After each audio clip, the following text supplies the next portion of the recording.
Hi. Si nanay, kamusta? Ayun. Pinagdaan ko ng una yung ulunan niya. Medyo nakatulog naman.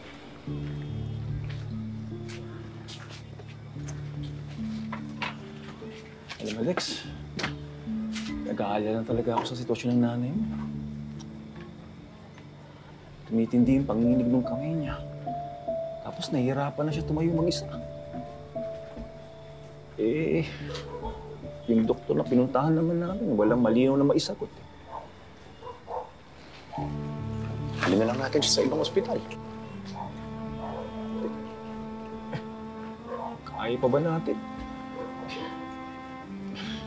Oo naman, tay. May unting ipon pa naman ako eh. Kaya ba? Kakayanin, tay.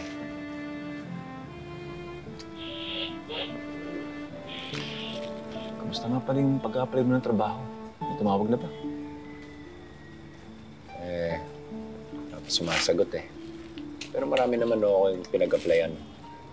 Ang importante lang ngayon may regular na sahod. Okay na yun. Nak, maraming salamat sa lahat ng ginagawa mo sa pamilya natin.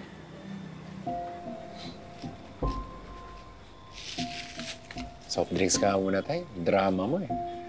Sa inyo, sige na. Siyempre, pamilya tayo eh. Tayo lang magtutulungan. Para kay nanay.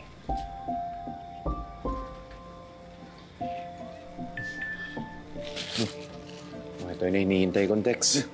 Interview na yan.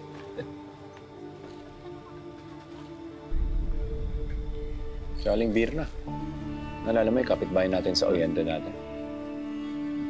Bakit ka naman iti-text si Virna? Gusto daw niya makibalita tungkol sa mga liryo eh. Gusto makipagkita kay Amira. Bakit daw? May gusto daw siyang sabihin kay Amira tungkol sa pagkamatay ng tatay niya. It looked like an accident. Sunugin niyo po yung kubo. Mahal po siya. 3 milyon. Bibigyan kita ng 3 milyon. Just clean up all my problems.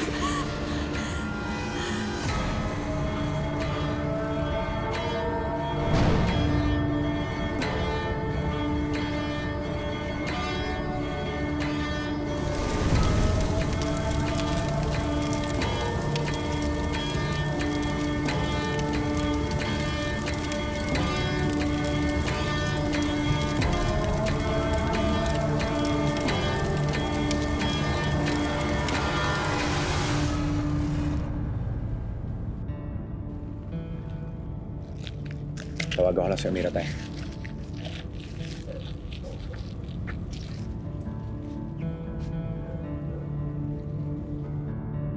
Alam kong isa sa mga nagpapahirap kay Belen ang pagtatago ng sikreto ko. Diyos ko, paano ko ba haharapin ang kaparusahan para sa nagawa ko?